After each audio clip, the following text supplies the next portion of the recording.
see what Coach was talking about in the sense of like, especially with dudes that athletic when they're taking off as far as they are, you know, as a defender, it's easy to, you know, when you got that mentality of taking a charge to slide in front when they leave the air. Yeah. I think that's weak. I think not like I'm agreeing with you. I think that if Yeah. they're already in the air and you're sliding under, like that's a dangerous play. That's just like when the Which quick shooter uh-huh.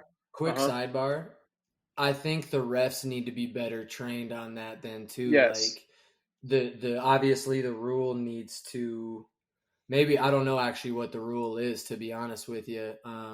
Like word for word or what the nature of the rule is or whatever, you know, but I think like it's got to be emphasized that those times where the defender does slide after the offense leaves the floor, like those have got to be a point of emphasis. Yeah.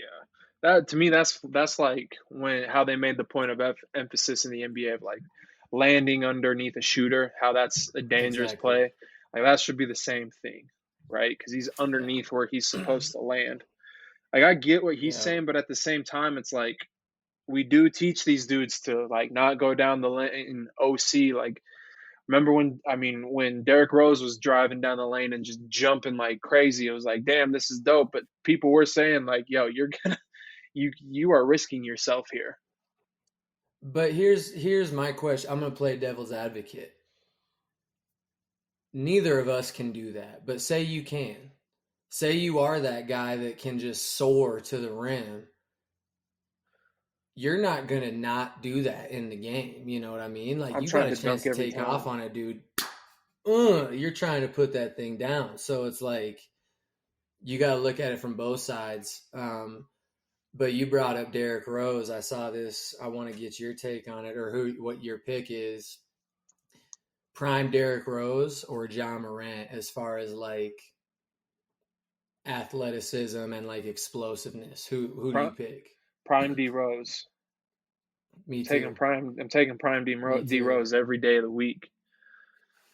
I'm a firm believer, and I stand by it, that I've never seen a point guard, or really just like any guard or kind of smaller ball handler like that. Which I guess he's not small, but like you know what I mean, like a guard Yeah. that's a ball heavy guard. I've never seen a dude that be able to take off like him. Like No. that dude floated when he would take off, and it was just I've never seen anything like it. So until I see someone that wows me more than D Rose, I'm taking D Rose. D Rose is that made me sad, man. I think that hurt the hearts of everyone. We're Yeah, like, ah, man. Mm, Chicago. mm. He's about to bring But Chicago basketball back. he was, but he's had a glorious return, you know, like how Hmm. he's just reinvented himself. But he's still got that shake and that little shiftiness in his game. It's just in a much different way. And he creates in much different ways now. But it's like that was I remember getting when he was getting all emotional when he dropped 50 with Minnesota. Like I remember sitting there being like, man, I'm about to cry, like seeing this dude get so emotional because he came back from so much. But like, And I remember everyone wrote him that off. tugged the heartstrings. Exactly. Yeah. That's why everyone wrote him off. And I feel like when you get hurt, people write you off. Like, no, he's out. It's like, come on, man, give And him a chance. Like we, especially with him when his athleticism was the staple of his game. You know, that's what made him so good. That yeah, people were for sure like, yeah, this dude is not gonna be anything. hmm that's exactly how I feel too. Oh, Welcome back, people. Welcome back. dude. Welcome back to the Kitchen Hook. Is this episode 10? It's episode 10. Lord, Lordy. Lordy. We got some good stuff today. I'm going to talk a little bit about NBA playoffs. Um, hopefully, very briefly. We tend to start going off, but we also want to get into some other stuff, kind of more um, RMAC oriented, but also some thoughts both of us have had since our last podcast. But Bush, how you doing today? I'm doing great. It's a good day. I got in the gym. Got to shoot a little Mm, bit. That's always a good that's day why when you he's can got get the in the cutoff gym. on. Absolutely. Showing the inkiness. Oh boy, I want so many more. um, I know you do. I'm sure you got the itch now. I'm sure you're way past having the itch. You've been tatted for a little while now. Let's talk about these two, the breaking news and the RMAC, or kind of the Mm, RMAC. Now it's the Mountain West. Um, yes. two guys we've talked about a lot. Joel Scott committing. Maybe he signed. I'm not sure. Did he sign or did he commit? I don't know if he's signed yet. I just know he's committed. Yeah. Whatever. The Instagram post and the Twitter post came out that he's going to CSU. Beautiful thing. Coming back to Colorado, his home state. To see what that Mountain West is talking about. And then also a cool cot going to UW. UW, baby. Go Pokes. Go Pokes. Go Pokes. It's like I What told do you you think though. of those?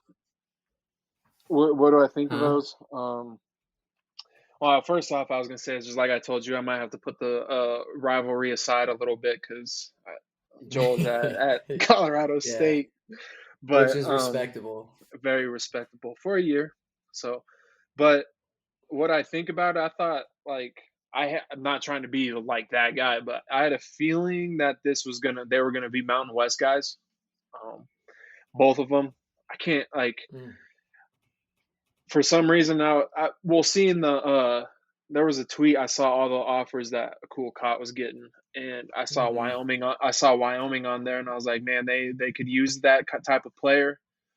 They need a guy like that, and he's a proven scorer, proven like you said, he's a professional. Like that dude's a true professional basketball player, mm-hmm, and I think that was a good pickup for the Cowboys. I think that be honest with you, I think that was the best sign that they had all offseason so far. mm. Just because he can do so much with the basketball. On Colorado State's side, though, I'm really interested to see how Joel does, what position he's going to play. Um, You you know know, who he reminds me of? who That was like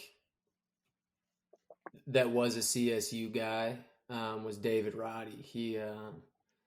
Like I see him being maybe not the playmaker and like the ball handler that David Roddy is or was.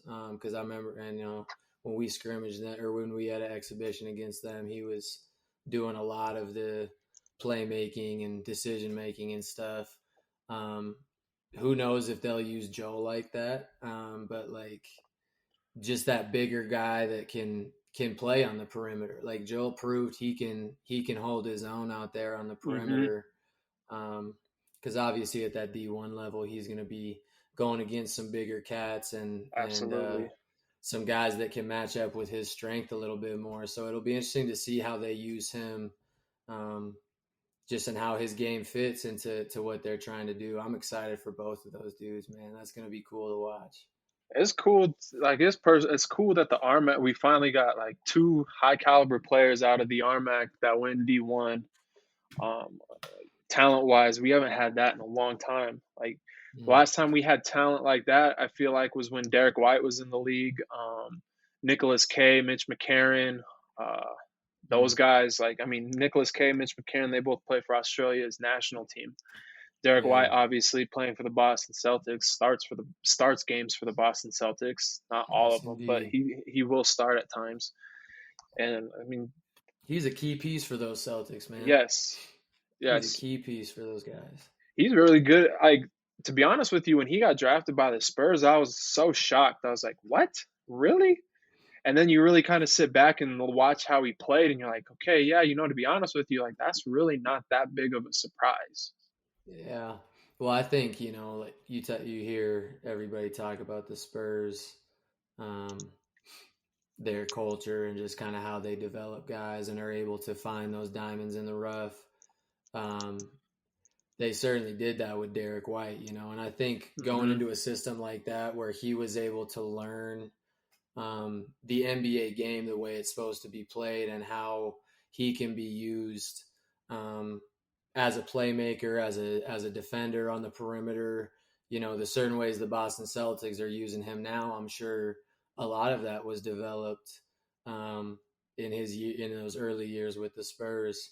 So man, it's been cool to watch that. But I'm with you on there. Yep. Shoot, the RMAC sent three guys D1 because Musa went to Tarleton State. So Tarleton. that's three. That's three. That's two D1 players that played at BH. So I mean, Mm-hmm. that's what. Realistically, I remember I had a conversation with someone. They're like, "Man, that's gonna hurt BH." I'm like, "No, not really. Like that helps them honestly because kids are going to see like, okay, they can develop talent. There's a chance for, if I stay with them for a good amount of time, there's a good chance that maybe that last year that I take my grad year, I can go D1, or Yeah. you know what I mean? I can make that jump. So that's like a Yeah. good recruiting tactic too.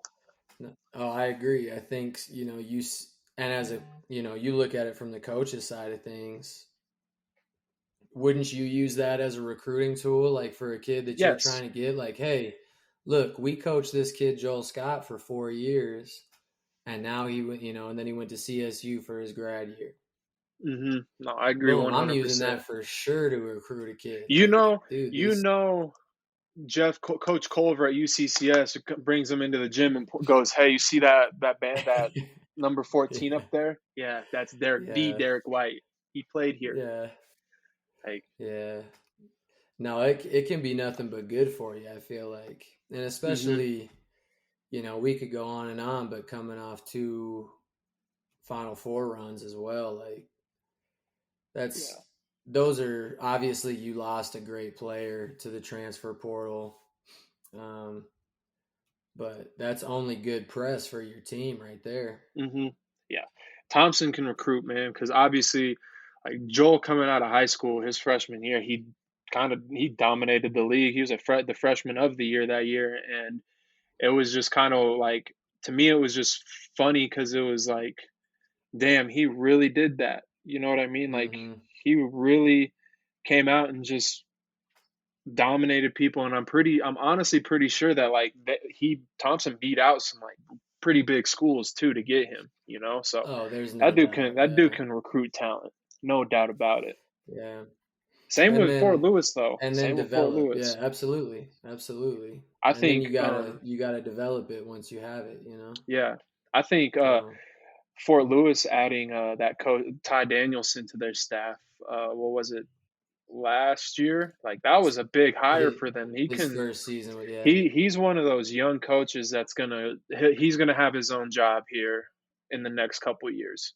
That dude, yeah. I mean, that's the he's name of the got game. connections. If you You can can tell if he's you got can get him connections. kids, Hmm. he I think it was Ty Danielson. I think he applied for the GA spot out at Concordia after to be the GA after I was there.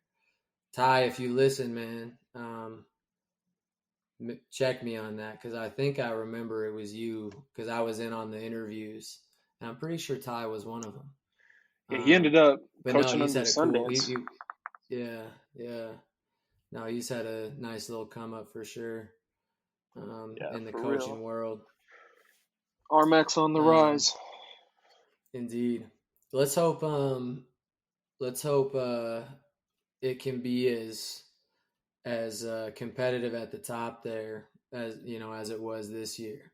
You know what I Yep. mean? Like because I Yep. think we talked about it in one of our first podcasts. Is the RMAC tends to be one of those leagues where it might have a year like this year where they have three, maybe four top 25 teams. Um, and then it'll drop back down for a couple years where there's only a couple or maybe one top 25 team. Um, so I want to see these schools that have kind of emerged as the powers of the RMAC continue to be relevant at that national level. That'll be cool to see Mm-hmm. if Coach DeGeorge up there at Mesa can continue to get done what he's doing, and obviously those other 3 or 4 teams that have been getting it done as well these past few Yeah. years. It'll be cool to see if they can maintain. And since we're talking about breaking news in the RMAC, we obviously saw yesterday that Western hired West Liberty's head assistant coach. Yeah, That dude's playing record and coaching record is absolutely absurd. yeah. Where'd he play? He's West Liberty for 5 years, so Oh, he did play at he West played and Liberty. coached there. He was like 156 and 17 as a player, and 130 something and 21 as a coach. Damn, Yeah, that dude wins. He is a winner, and I think that was a great winning. hire for Western. Absolutely. I mean, well, it'll be cool to see as far as what his ties are out here and stuff, and what he what type of players he's able to bring in there. Because I guess you would be able to speak on that more than me. Like, what is Western's kind of niche of kids and guys they try and pull from? Um, Personally, like it is kind of it's not an excuse, but that place is kind of tougher to recruit to. You really have to sell the program. You really have to sell campus life. You really have to sell just, hey, you want, like we talked about it last time. Like, can you really see yourself being here? You know what I mean? Like that was a big Did you question call it that the we had to Western ask. experience? Yeah, I mean, yeah, I think Would you to Do be you have a honest, name with for it? no, I don't know if we I really had a just I name just for it. know there are programs that do that. The Western experience or the Metro experience or whatever. Those aren't Yeah, specific yeah. examples, but just No, I whatever. get what you're Like, saying. No, I think you really got to be able to sacrifice not being able to have, like, if you're from the city, not having that stuff around. Because I mean, you're 4 hours away from Denver. You're 2.5 hours away from Grand Junction. Like, you got a mm-hmm. McDonald's, a Subway, and then some local places and Arby's, and And everything closes Mario's. at like, yeah, Mario's. Shout out Mario's, Chef Danny. If you guys ever go in there, best dude in town, The nicest guy second ever. second Mario shout out we've had on this podcast. Uh huh. No, I think I'm interested. I think he's gonna do a good job. I'm interested to see what the next step is in the coming weeks. Because let's be real, new head coaches will come in, and we've seen it before. They want to come in and get their Mm, own guys in there too at times. You know what I'm saying? yeah. Like it's their program. We witnessed that firsthand. Um, Mm-hmm. we have, so I'm excited to see what happens there. I really am. Yeah. Because I want that No, it'll be program to turn cool. around. I do. I want that. I don't know, when you're in a program that kind of struggles and stuff like that, and you get away from it. It's like I want to see you guys succeed. You know what I mean? I want to Mm-hmm. see the ship get turned because you were once a part of that, and so. Well, I mean, what goes into it, so you want to see, and obviously you probably have some feelings there. Like, still, Hmm. obviously you put in what was it, 3 years, 4 years? 3 years, yeah, 3 years. Yeah, you put in 3 tough years there and grinded your butt off doing what you had to do to make it work. So, Hmm. I can understand that you want whoever's at the helm there to witness some success and experience that and see how they can get it done. Absolutely. But you kind of mentioned it, like, there's a wall you have to get through to win, and to get that winning culture. And sometimes, like, I say this a lot, like, losing is a disease or it's a sickness. Like, it Yeah. it's something that you have to shake, like, it's not gonna end itself. It's not gonna just, it's not gonna pass through your system and then all of a sudden you're gonna be good. Like, you have to literally learn how to win. And like you mentioned, having those tough years that you went through and that previously that Western's gone through, it's like whoever's at the helm, that becomes part of the culture sometimes. And it's like, man, getting rid of that is something you have to teach, and it's something Mm-hmm. you have to grind through. And I'm so excited to see a lot of these programs that, are getting new head coaches here in the RMAC and elsewhere. How they can, because you always make a new hire to turn it around. Yeah. And to see how that gets done is going to be exciting. Yeah. Yeah. No, exactly. I was gonna say that too. You gotta learn how to win. Um, I just felt like you said, losing is contagious. So it's like late game, you see, we were winning, and now they go on a run, and Mm-hmm. that alone can just be like, man, we don't have it. Like, can we win this game? The doubt starts creeping in a little Yeah. bit.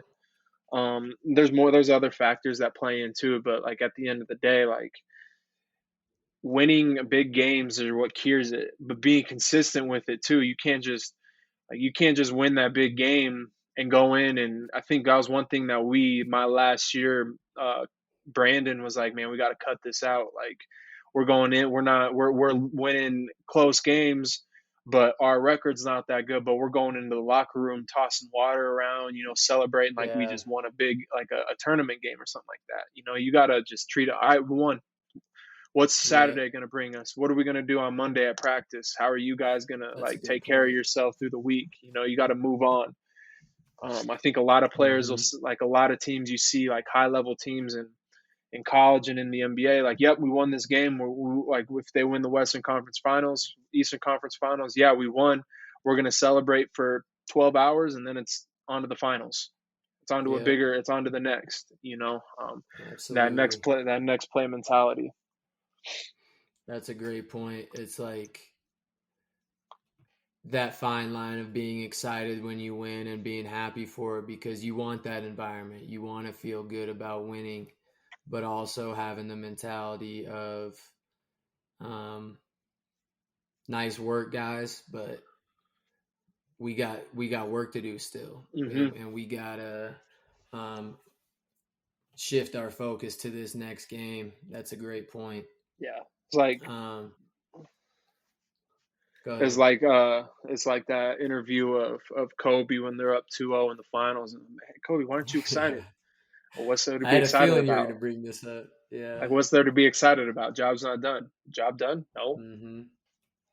I can't. I That's was such like, a cold Kobe quote right there. Like, he said it with such a straight he's face, so like, cold for that. I know. oh my lord, R.I.P. Man.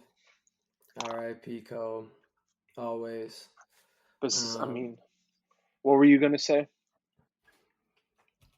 I can't remember. It was something along the lines of what we were talking about before that, but um, I wanted to talk to you. What we were talking about over text.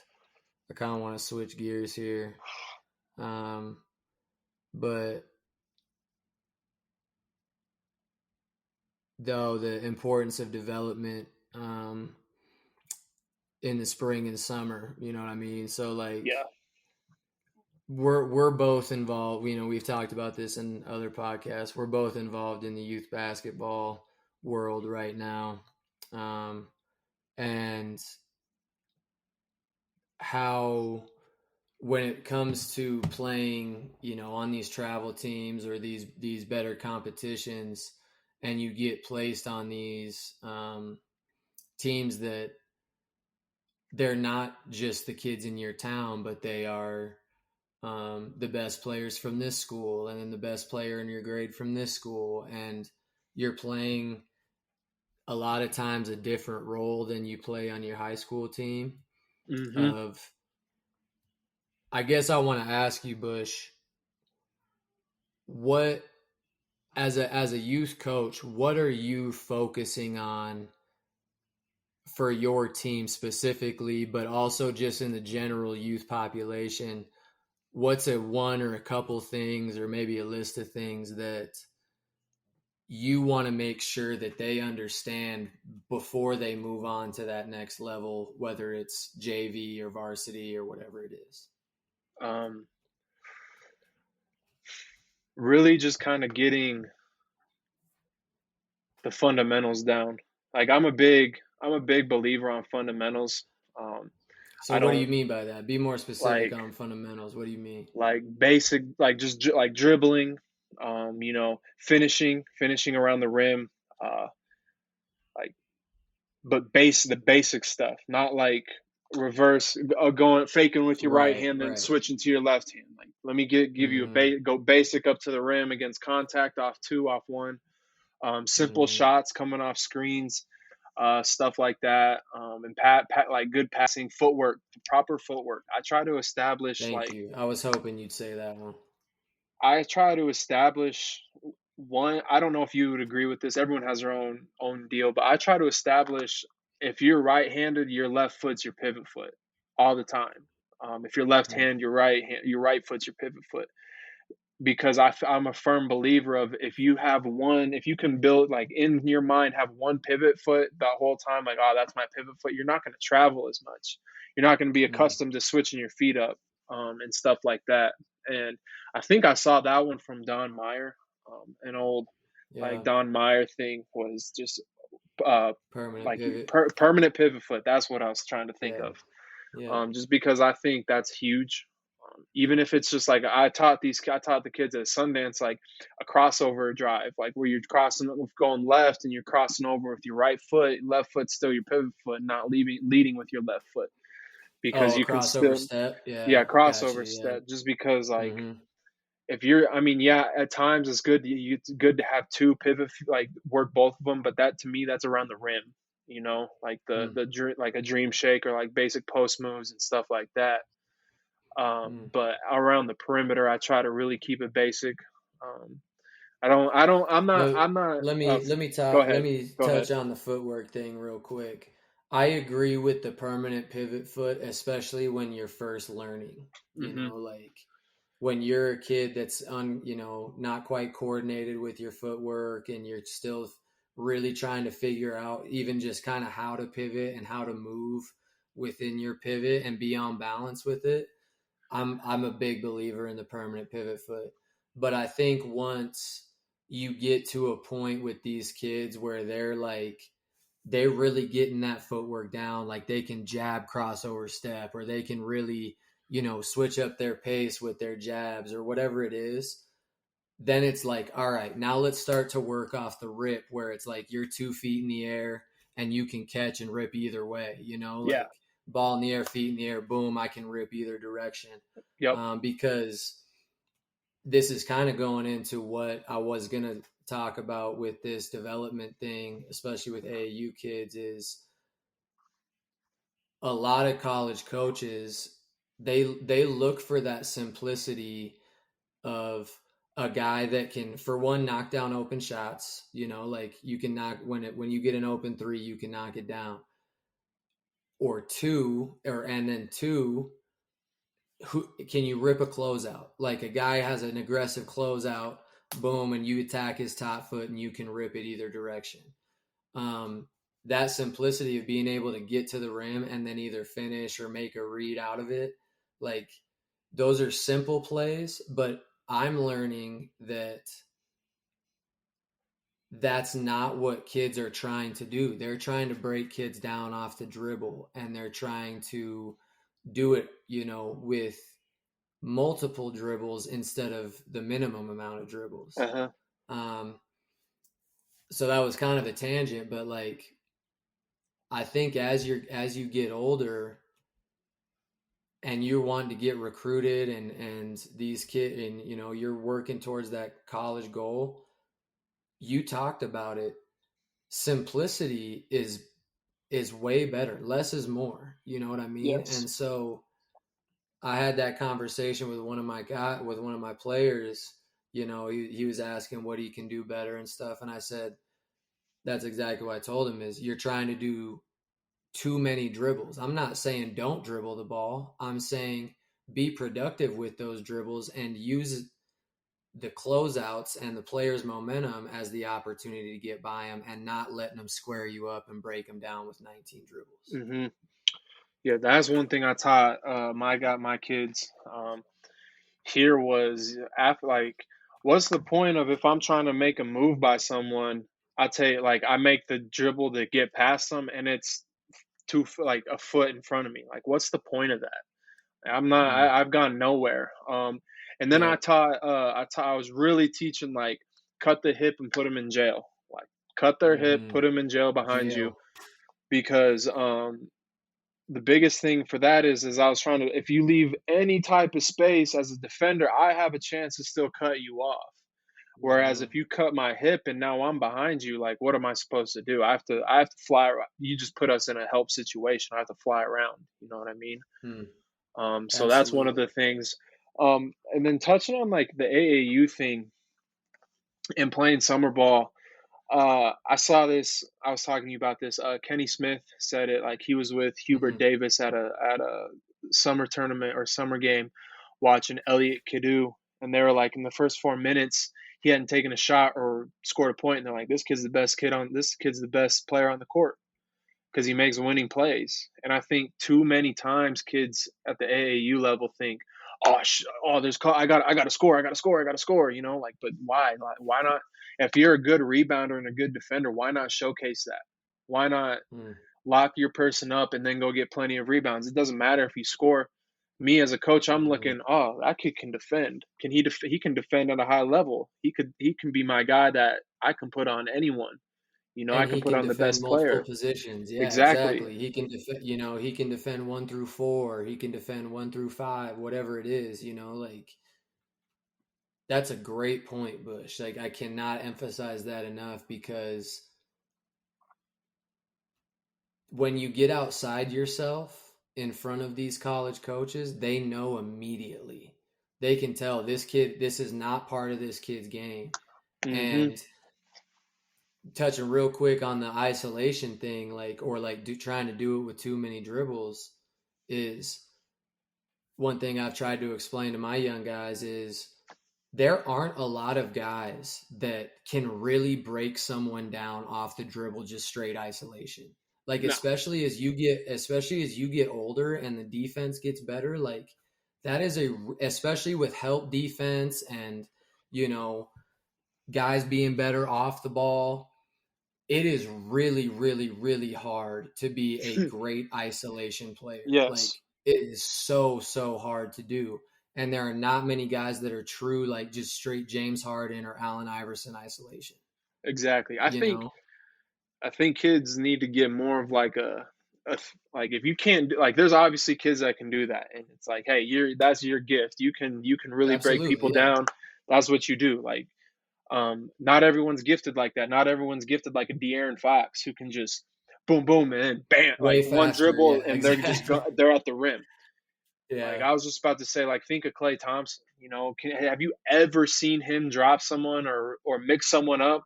He scored 60 points and dribbled the ball 3 times or some Hmm. crazy thing like that. Yeah. Something Like, crazy like that. Yeah. and that was in his prime when he was a good defender. So it's like what he really excelled at was getting stops and then shooting quickly, running around, finding Hmm. ways to get open, shooting on the move, stuff like that. So if you can really excel in that, the ball's gonna find you. Like if you Yeah. can Absolutely. shoot really well, the ball will find you when people penetrate and kick. So there's your Hmm. opportunities for your points. You know what I mean? But Yeah. you have to be really good at that, and it just can't just be, I'm gonna shoot a couple shots. No, it has to be meaningful game like shots. Hmm. So we touched on the offensive side. What do you I guess I'll go first this time. The defensive side of the ball, like I'm learning that basic defensive positioning as far as getting to the ball and balls on one side, we want off ball defenders to the ball, so Hmm. that help is there so guys are in gaps, whatever it is you're teaching that you're in position defensively. But the other thing is rotation and scrambling. Like I've been coached by and been on staffs with coaches and or just seen other coaches that they teach very, very specific rotations. And a lot of times when you're in rotation situations, it becomes a scramble where it's there. Yeah. Now it's not rotation anymore. It's we're straight scramble mode and we got to find somebody and we got to get to the ball again. Um, but teaching just that basic, like not necessarily, like I said, the specific rotations of like when the ball's driven here, you go help, you do this, you do this. It's more like make sure help gets there. Make sure whoever, like, doesn't matter who, get the ball, get the guy closest to the rim covered, if there is one there, big closest to the rim. And then we're playing basically zone on the backside because a lot of times guys are moving on that backside and da da da da da, whatever else, screening maybe. Um, that it's not just a specific rotation that they're able to make. And so teaching more of like, hey, we're beat on defense. We have to help. We got to be ready to scramble now. Mm-hmm. No, I agree with that. We did scramble drill at Western all the time, 4-on-3. Start at the charge Mm-hmm. circle, coach throws it out. You got two, what I mean? Like it's just a scramble drill. Like, hey, I, No I dribble, know right? I know you're well. We would give them one. We started giving them one dribble to make it kind of challenging, Yeah. to help like so the offense could try and score. But it's more or less to like teach them, hey, it's a talk. It's all talk. Like I think that's Mm-hmm. the biggest thing for me trying to get the boys here to do was to communicate with each other. Like that's me, that's me, that's me. You know Yeah. what I mean? Like wave your man off. Who if you're closing out, be the alpha, wave him off. That's my man Mm-hmm. right there. I'm going to guard him. You have to go find the Yeah. next open guy, a pass away. Um, too Yeah. defensively, I think that's mentality too. Like I'm thinking on ball, like everyone's, oh, I'm Yes. not, I'm slow footed. I'm not good defensively. That's a mentality. It don't matter. I mean, you can still guard the basketball at a high level. And Mm-hmm. to touch on that, kids that are listening and want to play at a high level, if you cannot guard the basketball, good luck finding the court. I mean, Good right? point. Yeah, you better score a lot of points. Yeah, you You better, better score a lot. because I can't. I mean, everyone at that level is a good player. Like I can't. If we have two guys on the court that are struggle guarding the basketball, one can score a lot and one can't. Well, the guy that scores a lot, we can put him on a matchup that favors him. But the other guy, it's like, well, I Right. mean, we can't have you out there because you're going to be a Mm-hmm. liability. You know what I mean? One hundred I percent. think that needs to be something that's like taught more. But it's just so hard. It is hard to teach like on ball defense in a sense. You know what I mean? But I would say the thing to teach with on-ball defense, or what I found works best, is you got to teach it towards the athlete. So like you might have a kid that can really pressure the ball, and that's your mentality defensively, like, hey, we really want to pressure the ball when it's on the perimeter, it's in the scoring zone.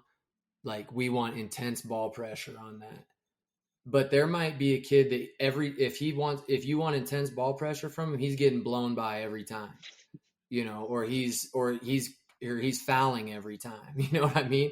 And so yeah, like that's not to say, again, to your point, that they're a bad defender. It's their that defense and being able to really pressure the ball and get into guys. That's not part of what they're good at defensively. They might be better at giving somebody an arm's length and really making them beat them off the dribble because they can stay in front because they're long or whatever it absolutely, is.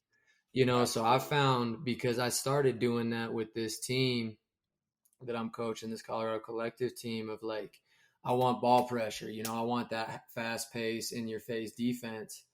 Um, and it wasn't working with certain guys. And I was like, because that's not what he's good at. And so Hmm. like I felt like I was putting my players in not Hmm. as good a position as they should have been. And so I was like, okay, I got to rethink this. Yeah. And this I hate to throw my guy under the bus, old Ragsdale, but that was something we had to that was something we had to teach him his freshman year at Western. Like Yeah. like the first month and a half, first 2 months, he really struggled at closing out right on you and give him good ball pressure because his Yeah. closeouts were so late that once that ball was caught, they were already going by him. And there was times where he'd be closing out and he'd try to catch his feet and his feet would slip out from under him and he'd fall Yeah. on his ass.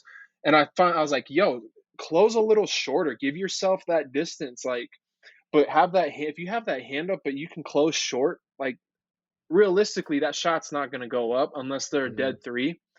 But give yourself the advantage there. Give yourself room to recover. Oh, I got maybe a quicker guy that's quicker than me.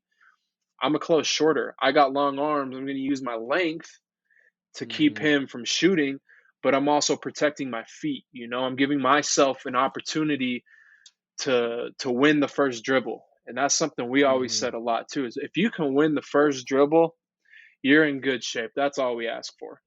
I mean, there's going to Yeah. be guys that are going to just chop you up though, and that it is what it is. Yeah, there ain't a lot of cool cots out there that have a No, counter for their counter, no, So, yeah, exactly. um, if you can be on that first dribble and have your body in front, usually you're in good shape.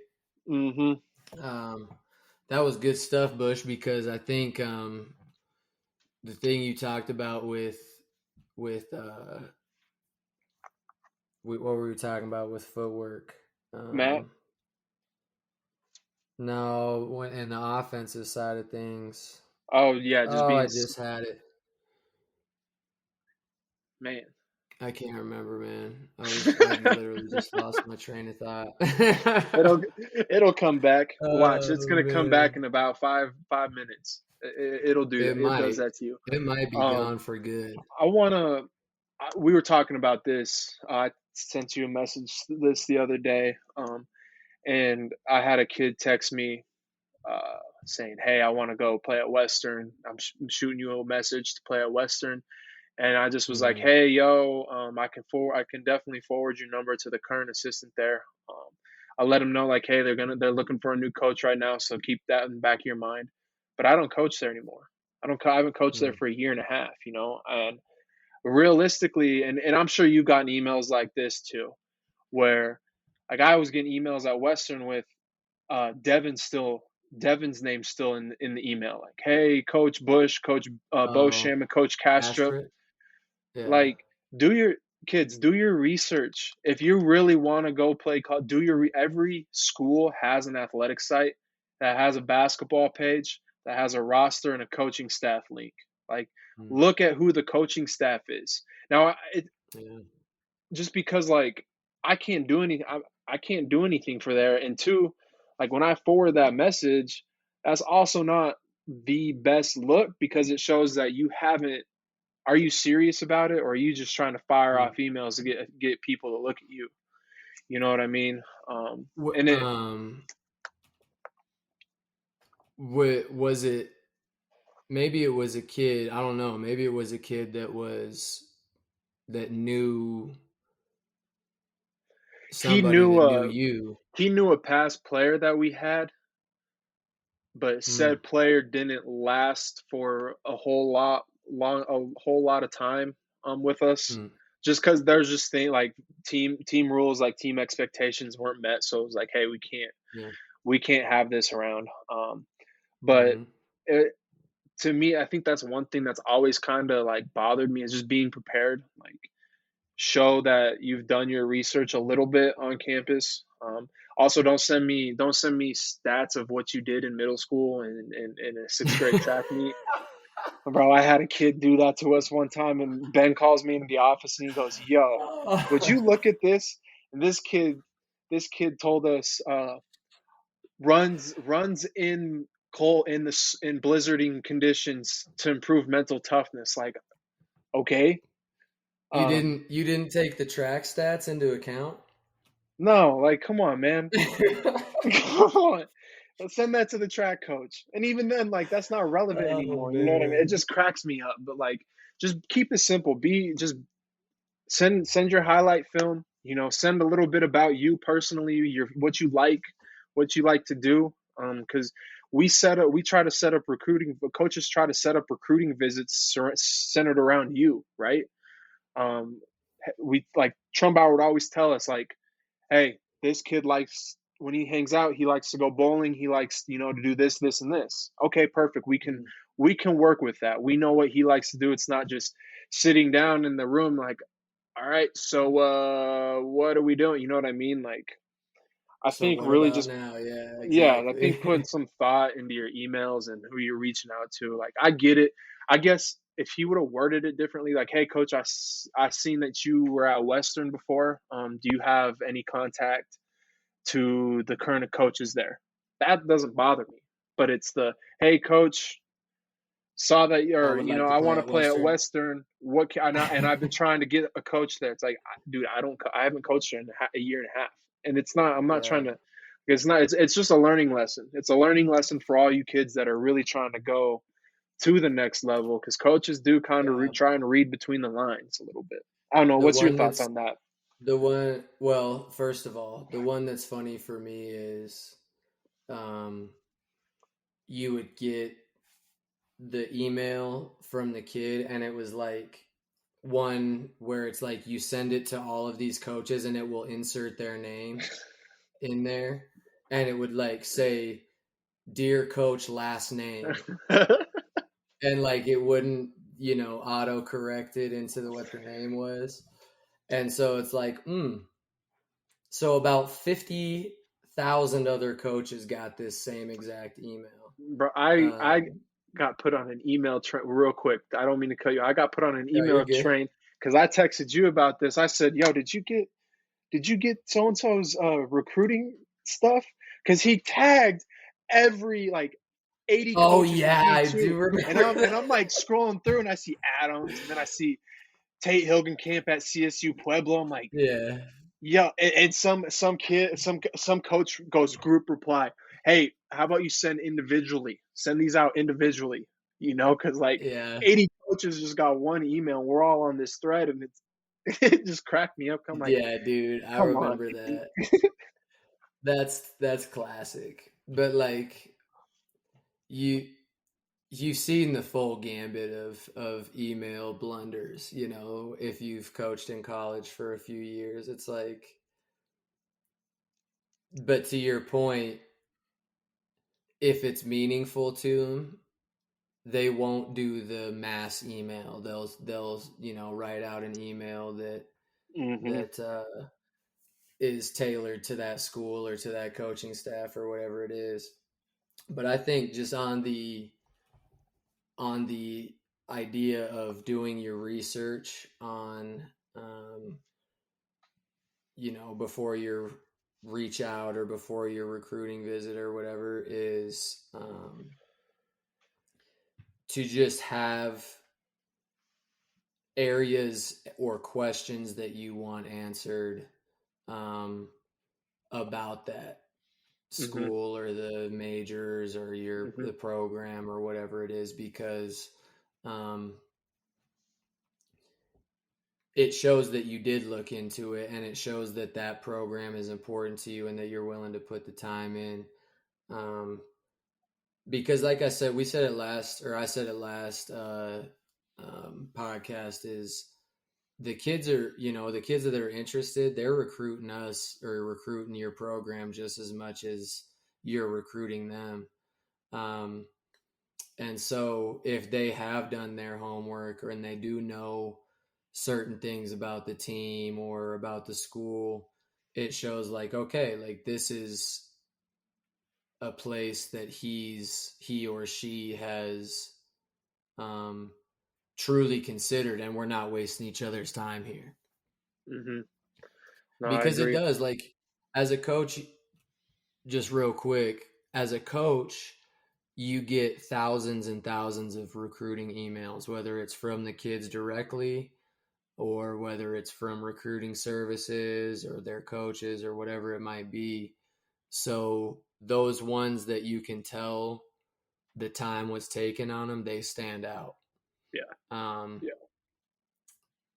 and whether it gets you what you want, whether it's a recruiting visit or a scholarship offer or not, who knows? But those the coaches certainly notice those ones that you can tell was like, okay, he wrote this out and put some thought into it. Mm-hmm.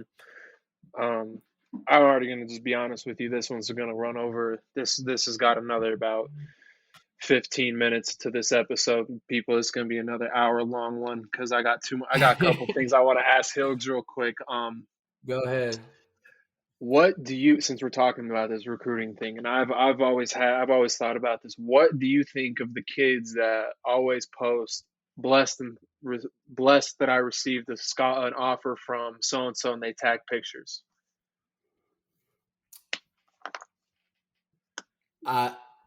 Truly, I think they're trying to flex. You know what I mean? Like that's what I think is going on. Yes, Um, yes, and that's not to say they aren't truly blessed and grateful. You know what I mean? But it's for sure for it's for the likes. likes and Yeah, the clicks. You know what I mean? But yeah, that's the age we're in. You know, yeah. because we were in that on the other side of as a coach, you're making that committed post for them, you know, for your Mm-hmm. own Instagram page and for Yeah, your own Twitter and stuff, because you want those recruits to feel, or I guess those commits or those signees to feel welcome. welcome into that program. Exactly.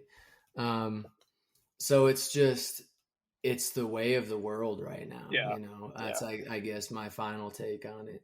I agree. I mean, What's yours? I'm a big believer, like work, like how, how Joel and really a cool cot did it. We had no clue who was going after him this whole entire time. Mm, You know what I mean? This whole decision process.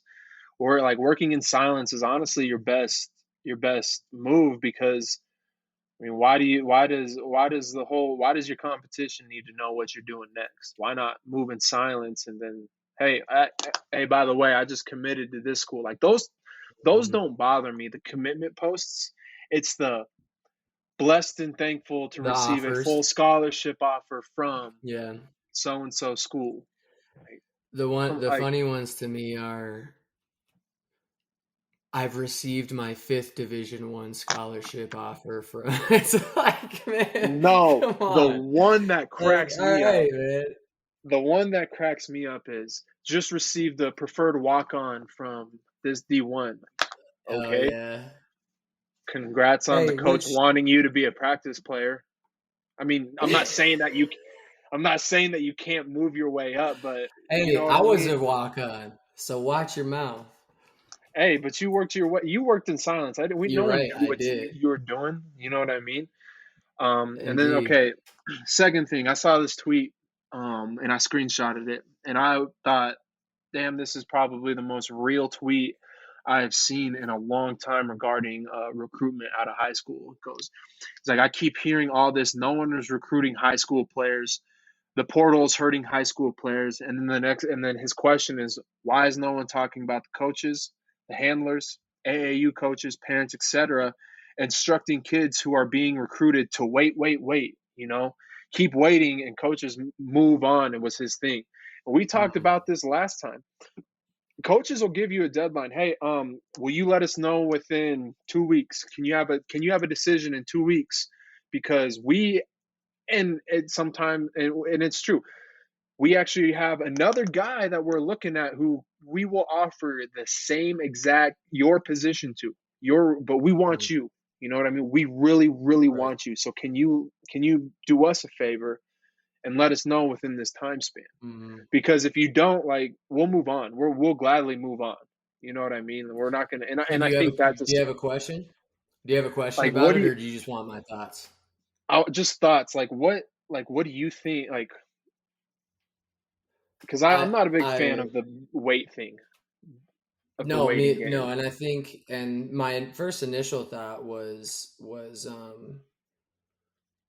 COVID really exposed that when everybody was getting a year back and people were Hmm. realizing like, oh my gosh, now 1 or 2 years down the line there's going to be a log jam because all these kids are getting 1 or 2 extra years because of COVID and maybe a medical red shirt or whatever it might Hmm. be. Um, And so that was kind of the first thing that really woke me up to the fact of when you get an offer you like and you feel good about it, what are you waiting for? What's the holdup? Because it ties into what we were talking about a second ago. If you've done your research and you've done your homework on these schools that are interested in you, if you are being recruited at that level where you have options and you get an offer that you feel good about and it's like, man, that I can see myself there. What are you waiting for? Like the level of typically the schools that are recruiting you, that's probably the level you are. There's probably a reason maybe you're getting all D2 offers and no D1s. Mm-hmm. There's maybe a reason, this person has one, maybe two D1 offers, but all the rest are D2 offers. Because in today's world, if you're good enough, we can find you as coaches, Mm-hmm. and we probably will, or somebody will. Mm-hmm. Um, and so that's kind of my just overall thoughts of it is there's no reason to wait. Like I remember when I committed to Sheridan as a walk on, Coach Smiley called me and told me he wanted to give me that last spot. Um, I remember I told him initially, I was like, yeah, let me think about it. Let me, talk to my parents and think about it. And I remember I got, because he called me while I wasn't at home. I got back home and talked to my parents, and my dad goes,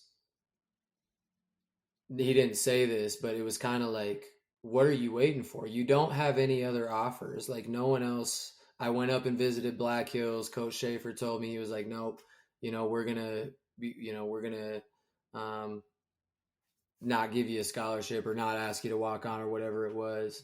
Um, and he was like, what?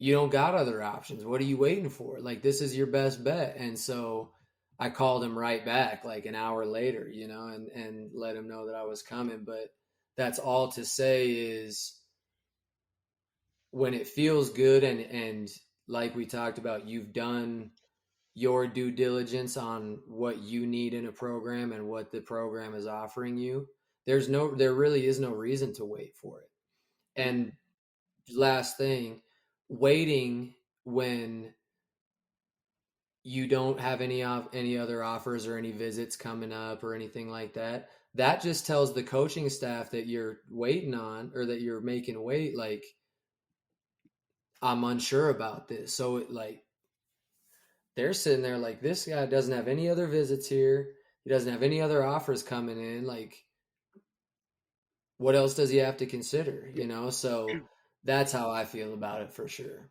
Mm-hmm. And and I think that apply like that to like if you're a junior and you're going into your senior year, I think you have a little time to wait. You have that right to be like, hey, let me Oh, I agree. play like half a season. Let me play. Yep. Let me see if what I can do over the summer. Let's see if I can improve and get a different type of Mm-hmm. offer. But I'm more than willing to hear you out because I still have this year, right?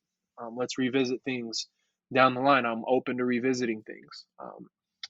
I think if And you're at part this of real point, quick, not to uh, cut you off, but no, you're real good. quick, that's part of the coaching staff's job. That like if the kid says that, that doesn't mean stop. Like, oh, we've offered him. He said this. I'm going to stop recruiting him and just let like. No, you need to maintain that relationship with him Yes, because that you might want come to. back around. Anyway, go ahead. Sorry. I think if you're a senior right now, like right now in this moment, and you're hearing this, and you have one or two offers, but you're still waiting, like I'll wait another week. Like don't, because you might as well Mm-hmm. just go apply to a school and go to school and get your degree, right? I did that. That's what I did. I said, I'm gonna wait. I could probably get something. And it was finally hit me. I was like, okay, I have no one's We're even out of called me, time. Yeah. right? I'm out of time. Yep. I'm screwed.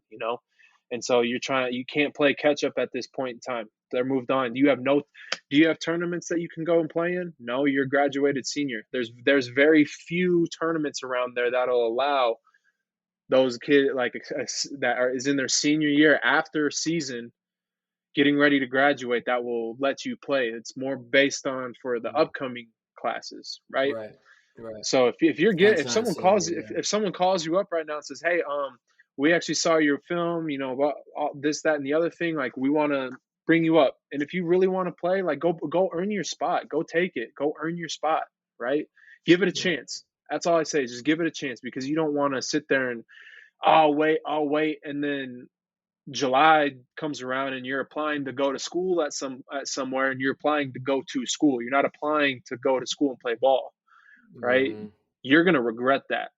You Yeah. 100% you're gonna regret that. And too many kids, I think, fall down that path because, like that tweet, they got a parent in their ear or a trainer in their ear. No, no, man, just wait a little bit longer. I promise you. No, it doesn't work that way in the college world. It really doesn't, and it's the harsh truth, but it's a fact, right? And I Yeah. think that's a misconception. It's I think what you said about it, the moment passing you by, that's spot on because um unfortunately you hear too many stories about that of, you know, a guy or a girl waiting too long to, yeah, and or saying, "Oh, I'm going to wait it out for that D1 offer or that D2 offer," and then, you know, it doesn't come, and they're going to CU Boulder or something like Hmm. that. Hmm. But like Yep. last chance you talks about that, a little bit, where it's like some of these dudes are incredibly highly recruited out of high school, and then all of a sudden they're ending up at East LA. It can happen to anybody. So it's not just those kids that like are struggling to get offers. It's not just the kids that are um scratching and clawing just to get into college. Like, this stuff happens to very, very talented kids too, where they have all the offers in the world, but it might not be that one or two schools that they um, dreamed of or had in mind, and then sooner or later they have no options. So this is yeah. So it's not something that just is for a select group of people. Like, this is something that happens um, across the entire spectrum of players. It's now or never, man. You gotta, if you want it, just do it. Just go do it. Mm-hmm. Even if it's not, even if you're like, damn, that wasn't the school I wanted. Well, they want you, and Mm.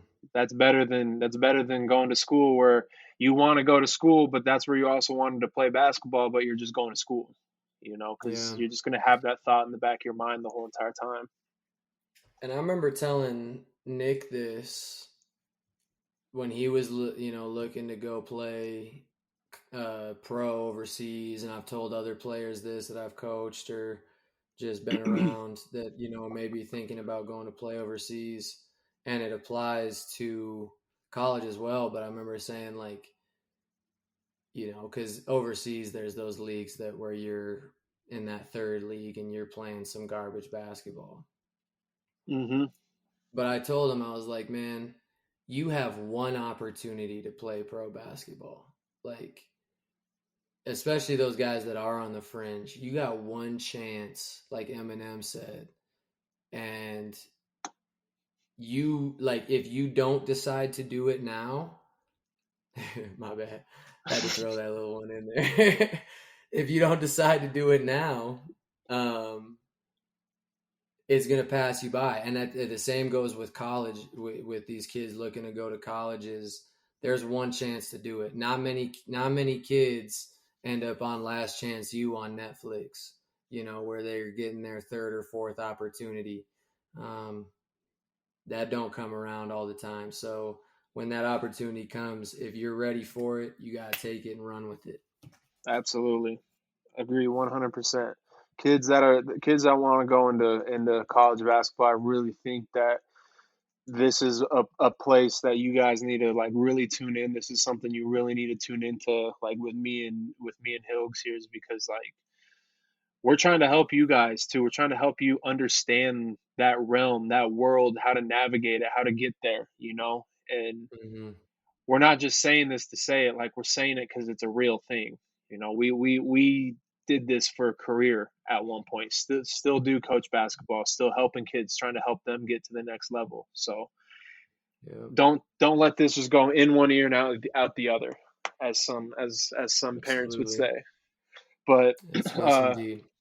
switching gears for the last couple minutes here, NBA playoffs, full swing. Um, wow, the injuries, Wow. man. The Wow. oh, I was hurt last night. Wowee. Oh my god, I know you saw me just twittering it up, just Twitter fingers. Oh, dude, My if god, you were going in. I was just like, this guy must have had a bad I day, think or no, I think his mom why I'm yelled at so him. I don't mad. know what happened. Why I'm so mad. I'm such a Steph Curry guy. Like I love watching Steph play. I love Clay. I like the Warriors system. You know, it's that's fun basketball to watch. But bro, they should be up Indeed. 2-0 right now. One So hundred I percent. saw the first game. I saw the first game. Mhm. What happened in the second game? Turnovers, man. Turnovers. Turn that 22 thing over. turnovers. I mean, I said it to a group. I said the start of the game should have been 12-0 Warriors, but they were just so careless with the basketball. And the first time out came, it was 12-8, and those 8 points were strictly off turnovers. So And you called a Golden State 4 game win streak on Twitter. Are you standing by that? 100%. Okay. You can't. Here's my thing. You can't. This slander about the champs. This team has dominated the NBA for not 8 9 years, right? Almost a decade now, yeah. And we're gonna write them With a off. lull in there, with a little Yeah, lull in there, you know. yeah, and that's given. But they're bad. They're the Warriors. I mean, it's the fact that we're sitting here thinking, oh, it's over, it's over. Like, dude, come on. Like, let's pump the brakes a little bit and see what they can do at home. I firmly believe that they'll win Game 3 handily. I think Yeah. what happened yesterday with Draymond is just going to be it's going to wake them up a little bit. Like, all right, let's go out there, let's play ball. Um, and I truly think that they'll even it up and win Game 5. I get like Steph said, it's the first team that can win a road game that really makes the series start. But if they Yeah, lose one at absolutely. home, it's I said it today. They've won. I'll tell you They this. go ahead. Go ahead. Okay, I'll tell you this. I would love nothing more than to see Golden State rattle off 4 wins in a row. That would be Yeah, fantastic. Because you and I both are fans of what they do, and just the players they have and all that. But as far as the 4 straight, I think it's got to go to 7, because I think Golden State's winning these two. Then is it in the NBA now? Is it 1-1-1 for the last yeah. 3 games? 2-2, 1-1-1. They win their home game and then they're picking up a road win. Because if it goes to Game 7, the Warriors are winning. That's what I'm saying. Yes. And what did I say earlier today? This is where I'm thinking like, why is everyone so quick to write them off? In their whole run through the playoffs, the Warriors they've won a series down 1-3. I'm pretty sure they're the first team to ever do that. They lost the series being up 3-1 in the same Mm, playoffs. They've been down 2-1 in the finals multiple times. The first time they won a championship, and then last year's championship, they were down 2-1, ended up winning those game or those finals, and then they've yep. won game sevens on the road. Like this team has proven that like they're not rattled. Mm, You know what I no, mean? Like they've been there, they've they've been done there that. before. It's like Tom Brady. He's been there, he's done that, he's seen it all. That stuff don't phase him, right? So Hmm. just I think they're with Andrew Wiggins, they have a chance. Like realistically, for his as bad as they have played in the first 2 games, they were right there. They were in the last Oh, two yeah. minutes. They were Close right game. there. They were one shot away from taking the lead and running with it. Right. So I think that's where I think they finally figured it out a little bit on the road, even though that the loss is it's still a loss, but I think they might have seen a little something. But I'm not gonna write them Hey, off yet. I still think Warriors in 6. last thing on this one, and then I want to move on Uh to huh. Milwaukee and Miami because I want to That's bring up big. something that I saw on that. But obviously, Mike Brown, the head coach of the Kings, I saw this on Twitter.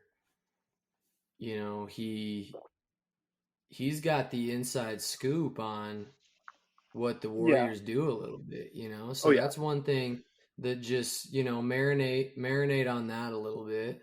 Mhm. Um, I certainly will. And, we'll come back to this here next week and see where we're sitting. Um, the Milwaukee Miami series. I want to talk about this one for one because Miami won game 1 on the road. Mhm. Two, Giannis got hurt, the back issues. Tyler Hero got hurt. But Mhm. also, I can't remember who it was that I saw on Twitter talking about this, but they were saying,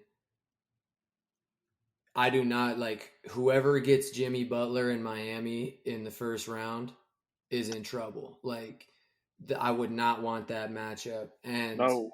obviously, Giannis going out, that's a huge thing, so we got to take that into account. But,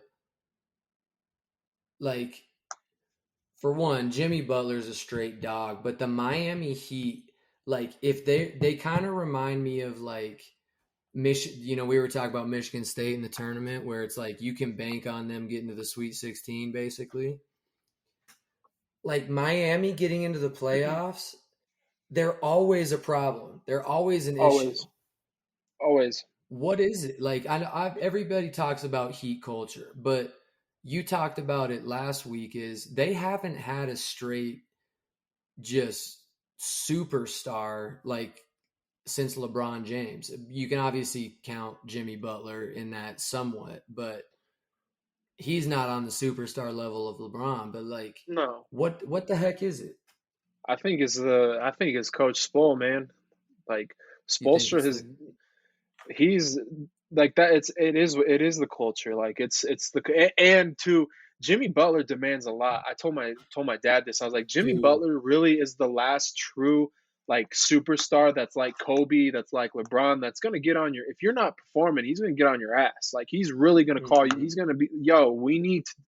This is the playoffs. It's time to go. You know what I mean? And mm-hmm, he's just such a he holds everyone accountable that it's like, oh, we have a chance.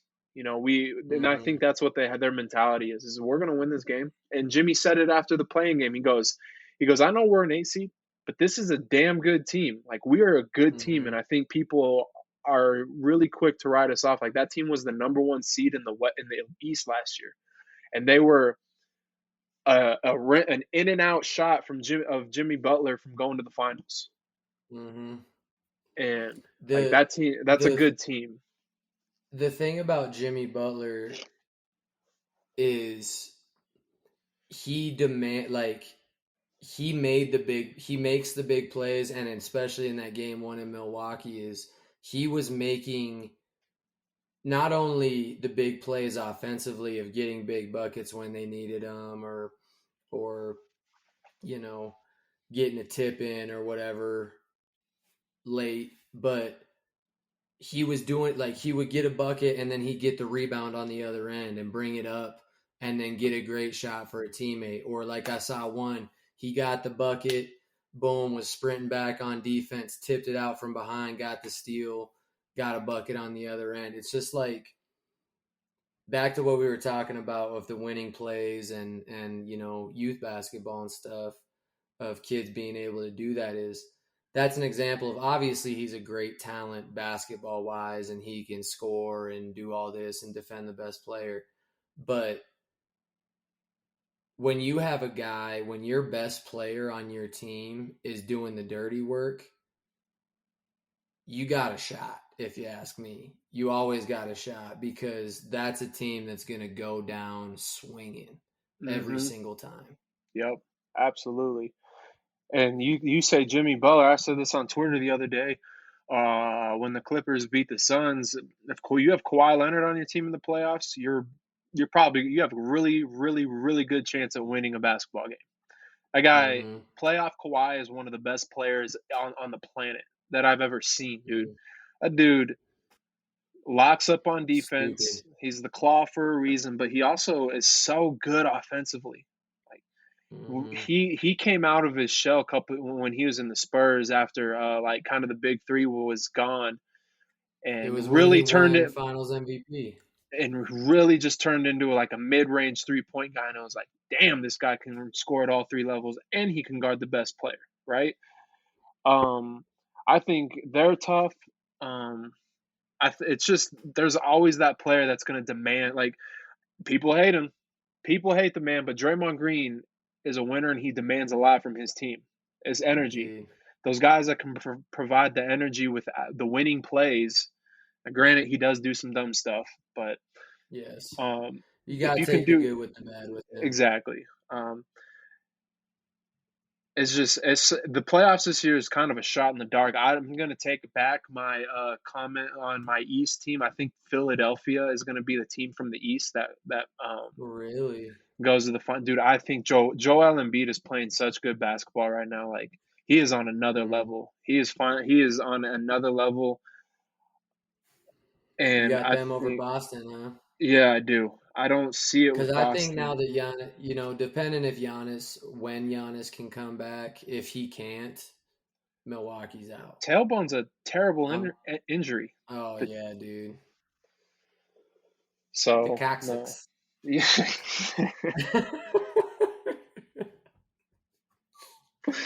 Oh, but Oh, the West though, man, the West is such a crapshoot. Like, I could see the Suns making it it, is, but dude. I'm not gonna lie. This kills me to say it, but I am so scared about the Lakers, dude. Why? Did you the way they played against Memphis? Yes, or on Sunday, and I mean, I know Memphis doesn't have Steven Adams, like two big guys, and John Morant's hurt, but the the way that they played against Memphis, I was like, damn, this team is kind of scary. They have that Yeah. path to the playoff, the path through. That's like, okay, we have good Mm-hmm. matchups if we can get to the Western Conference Finals. Let's see how it plays out.